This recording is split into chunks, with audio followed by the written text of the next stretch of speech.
Hello again, you're joining us on ET Now. This is a conflict that we are talking about, the focus where it is, you normally find it on military and strategic responses, but it's very important to consider economic consequences, the kind that are immediate and of course that are long-term as well, both of which are critical. So what does it mean when we're talking about a conflict? What is the bearing on India's growth ambitions? How should India prepare for the road ahead? Let's discuss this. And for that, Shishir Priyadarshi is joining us. He's president of the Chintan Research Foundation. He's the former director of the WTO as well. Mr. Priyadarshi, it's a pleasure having you with us on ET Now. Thanks for making the time. Tell us, in your understanding, what are the immediate economic consequences of the kind of conflict that we've seen between India and Pakistan right now, especially when you see it from India's standpoint? How are these two countries likely to be impacted if we had a prolonged conflict? It's a pleasure to be on the show with ET. Look, enough has been said about the geopolitical necessities and implications of the conflict. But any conflict globally has a huge economic cost, occasionally during the conflict, but very often in the months and years that follow. Because even limited conflicts have the capacity of really impacting negatively domestic productivity, disrupting any regional value chains that you may have, and creating a negative sentiment as far as foreign direct investment and manufacturing is concerned. I'd actually give two examples which will strongly, strengthen this point. If you look back at 1965, it was a small duration war, but the growth in that year fell to about minus 3.6% as compared to 7.6% earlier in the earlier year. And even in 1971, though strategically a victory for us, but our growth fell to just around 1% from a 6.5% growth of the previous year, 1970. But very interestingly, the other side you have is right today as we speak. The stock market, the Indian stock market, which is obviously one reflector of the economic sentiment, has gone up by about 2,000 plus points. And sure, there are other reasons for it. You've got Russia and Ukraine talking to each other. You've got the US and China talking to each other. But yes, economic consequences of war, even for a limited duration, can be huge. And I think, therefore, in addition to all that has been said about the positive implications of a ceasefire and for the peace that the country and its people need, I think even purely from an economic point of view, I think this is a very, very important development because a long-term, conflict would have had severe consequences. Sure, India was better placed to have weathered those because of our, very, very strong forex reserves, close to a 4 trillion economy, overall a very integrated trade profile. But it would be false for anyone to say that it wouldn't have impacted our growth too. So that's my take on the ceasefire and its economic implications. So allow me to press on this a little further, Mr. Priyadarshi, because we're talking about India's position as well when it comes to regional supply chains. And where, of course, we're seeing the objective is to integrate even further. That would be India's outlook, to integrate into global supply chains. That is likely to be impacted when you have conflicts of this kind. How do you think international stakeholders are likely to respond now? Because they've seen this kind of conflict between India and Pakistan. And what can India do, especially Mr. Priyadarshi, to prevent any long-term consequences of conflicts of this nature? I think you've actually put your finger right on the pulse.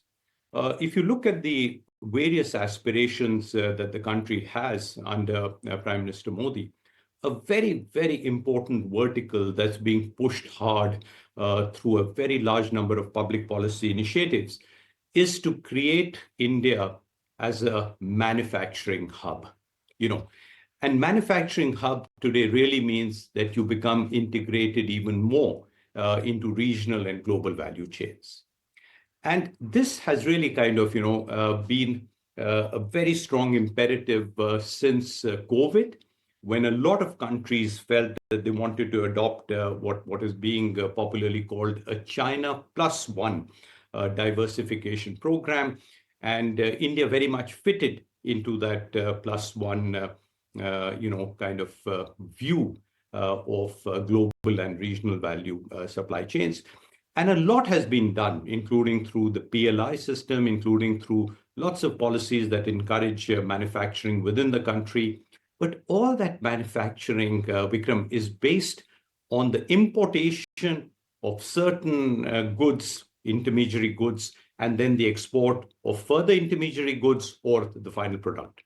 Now, this integration into regional and global value chains would have suffered immensely, because what we've always projected, and very correctly, India as, is a very stable democracy, a very stable economy to come and form.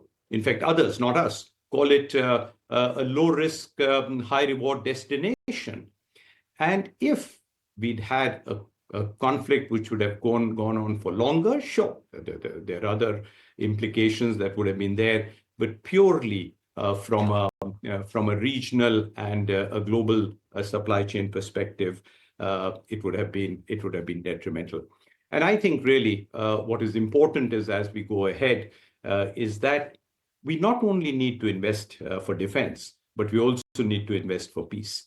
And that investment for peace can only come about by absolutely ensuring that India's economic growth is not only sustained, but actually improves over the next few months and years. Mr. Priyadarshi, of course, we heard the Prime Minister talking about investing in defense. But when you talk about investing in peace, it's very important to understand what two of the largest economies in the world, how they are viewing this kind of conflict. So if you see that from a geoeconomic stance, you saw the American involvement in what President Trump has said when it came to being able to arrive at the ceasefire. We're talking about Chinese equipment, defense equipment being used from the Pakistani side in this conflict as well. So when you look at it from a geoeconomic perspective, you tell us from US and China, how do you think they are viewing this kind of conflict? Does either of these two countries see any self-fulfilling economic interest from a prolonged conflict of this nature? Yes, a tough question, I must say, because it is rather difficult, at least in the present and immediate scenario, to completely disassociate the geoeconomic from the geopolitical issues.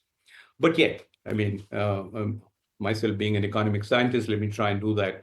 But at least in the present context, that is somewhat difficult. Purely economically, look, the US is India's foremost trading partner. At close to $200 billion, it is by far the most important destination for us, both for our exports, but importantly, also a very important destination for us for increasing increasing imports in very critical areas. You've got defense, you've got energy, you've got technology. So even though there is a negative trade balance, but the fact is that whatever comes in is of critical importance. As far as the US is concerned, I think they see India in two lights.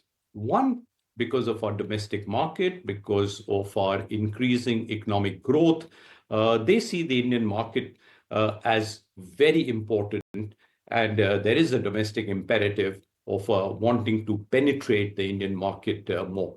It is also true that in certain areas of interest to them, India has historically maintained high tariffs. And even though I personally don't agree with this reciprocal tariff argument, because tariffs in the World Trade Organization are negotiated over a whole range of goods, and it is a compromise, and occasionally even beyond goods, into services and intellectual property and elsewhere. But still, if you just looked at it from a US perspective, you will find that they do feel that they want to penetrate the Indian market. Now, what better way for them to get a good deal in the bilateral trade agreement, or even just without it happening, is if they were to come out as having quote unquote help the two countries reach a ceasefire. Now I know India's got very strong reservations, and rightfully so, about any foreign interference in the Kashmir issue. But again, purely from an economic point of view, I think it's important. The second thing that I think, as far as the US is concerned, is they do see India as perhaps one kind of island of democratic stability and perhaps sharing of common concerns. President Trump and Prime Minister Modi have established a rapport, a few leaders have. And I think all this means that the US views India not just as a small feather in that the President Trump wants to be seen as, solving crises, but perhaps more importantly, they would like to see India continue to remain stable, peaceful, an alternative to China, and perhaps for even stronger economic relations between US and India. Yes, indeed, Mr. Priyadarshi. And of course, the kind of brutal terror attack that we saw in Pahalgam, it happened right in the midst. The entire operation happened in the midst of this entire bilateral trade agreement talks that are going on between India and the US. So it does draw significance. But if you look at what happened on the Pakistani side, India made a strong presentation to the IMF. There were repeated IMF bailouts, and now we have one more. Especially, these are not tied to deep structural reforms. They are being seen as enablers of economic complacency, what the IMF is giving to Pakistan by way of this bailout package in the midst of a conflict. How do you think institutions like the IMF need to recalibrate their approach when it comes to bailing out what we see as terror centers? Let me begin my answer to this question with a more general statement about multilateral organizations in general. And let me focus on the Bretton Woods, the IMF, the World Bank, and the World Trade Organization, which I saw closely for about 25 years. Very, very unfortunately, these organizations still, to a large extent, drive the developed country agenda. WTO might just be the best out of these three, or the least worst, if you want to use wrong English. But the fact is that within the World Bank and IMF, because of this weighted system of voting, between the United States and the European Union, they have such a large percentage of that weighted system that literally what they say goes on. In the WTO is slightly different because, yes, you have a consensus-based decision-making, which, at least on paper, allows the weakest of members the same say in decision-making as the biggest. But on IMF specifically, I know my voice is immaterial here, but I think IMF deserves a rap on the knuckles. To have, there is always a substantive and an optical perspective of every issue. On substance, yes. I mean, IMF may have argued that Pakistan has a very, very weak economy, literally a failing economy, needs support.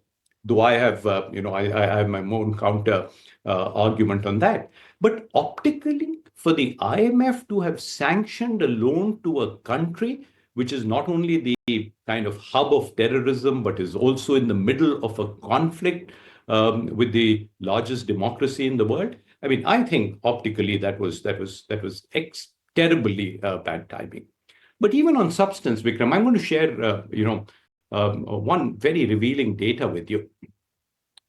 I head the Chintan Research Foundation, a newly established think tank based in Delhi. We have a very small team, but a very energetic team. And as soon as this IMF issue came about, I did ask one of my senior researchers to do a regression analysis. Apologies, I should have said a correlation analysis between IMF's loans and Pakistan's tax to GDP ratio. Okay. And you'd be so surprised that there is a complete regression correlation between the two. Each time that IMF has given a loan to Pakistan, there has actually been a reduction in the tax to GDP ratio. Meaning what? Meaning that their internal revenue collection, which normally is what the IMF would like countries to improve when it gives them loans, has continued to go down. So therefore, even substantively, and this is not the first time, I think it's a 20 plus times that they've got, Which far sting are you over running? $10 billion overall. But the fact is that is it helping the country improve its fiscal and monetary position? No. So I think the fact that IMF sanctioned this loan is extremely bad. We didn't have a full-time IMF director at that point of view. I'm not sure whether that was a reason or not, because we did have a substitute there. But it's also a fact that IMF, in their own rule procedure, you can only abstain. You can't vote against it. So yes, we abstained. But I think, and I do really hope that whatever our representative, our in charge executive director there has said is on record and should remain on record, expressing our strong opposition.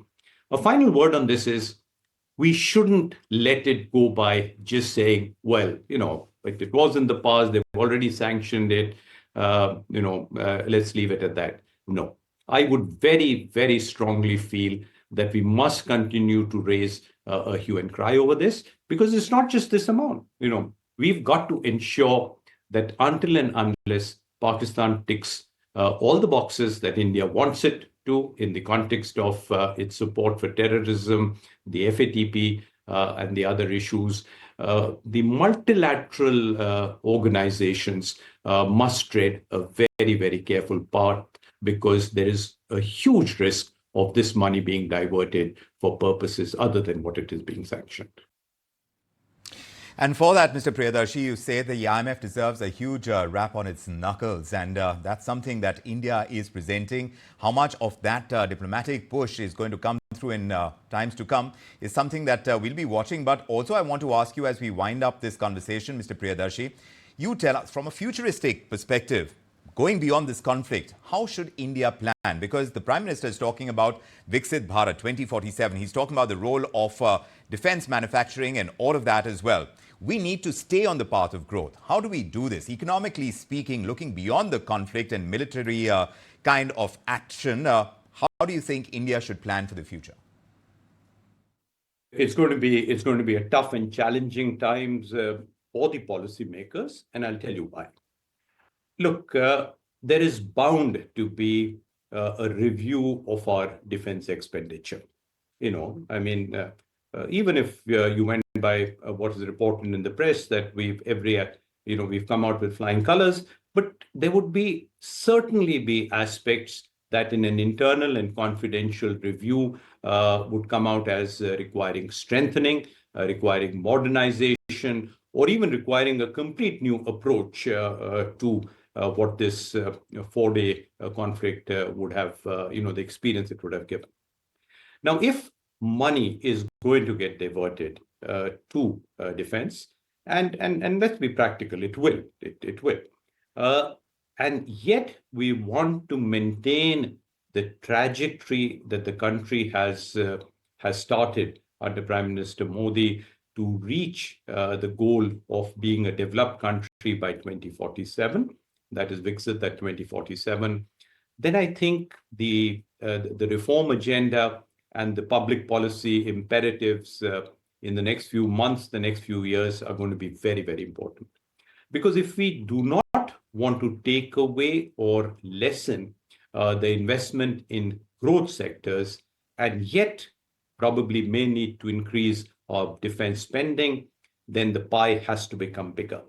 And the only way that the pie can become bigger is if the focus and thrust on reforms is really pushed. Now, there are 4 or 5 elements to it, which again are not exhaustive, but In my mind, they're probably the most important. We must continue. Number one, we must continue to push for a very, very strong manufacturing base within India, across all sectors, across technologies, across states, across, both as intermediary and as final products. India must emerge an even stronger manufacturing base. The second, infrastructure and connectivity. I think it's extremely important that the pedal is pushed even harder in these two things. We've got new ports coming up. We've got to have more airports. Importantly, the railways provide a huge linkage.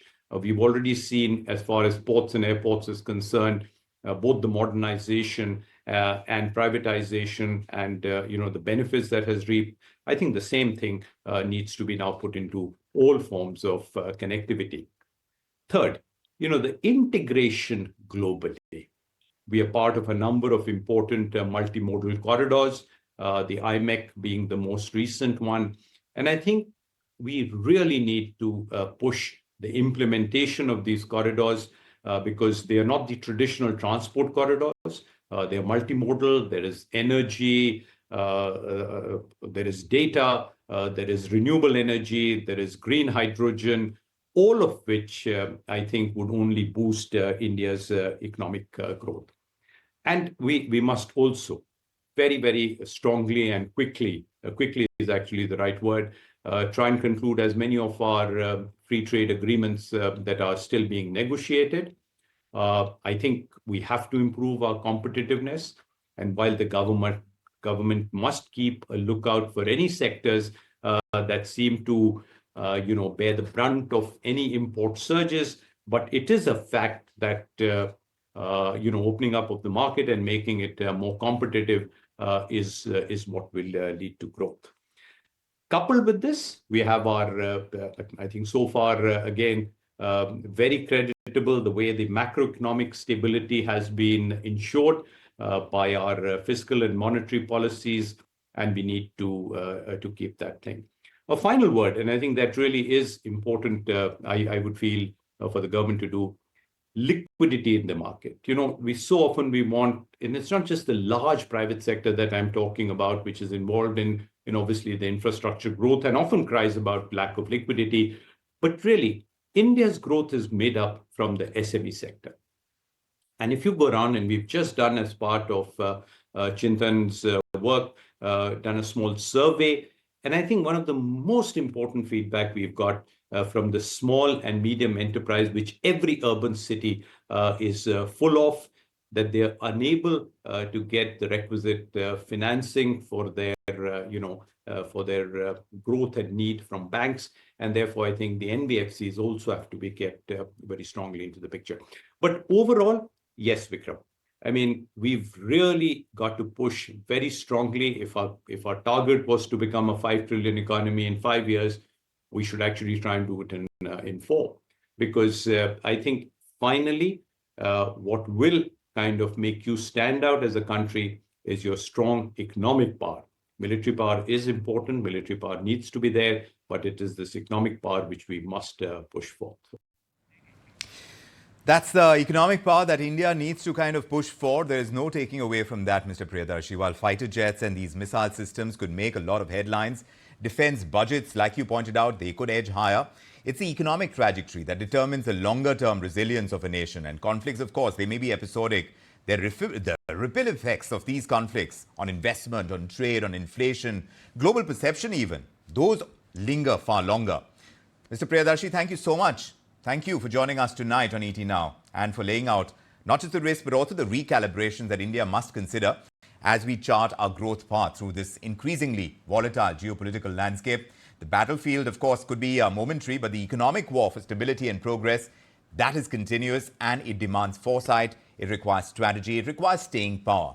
Thank you for joining us on ET Now. And that's a wrap on this edition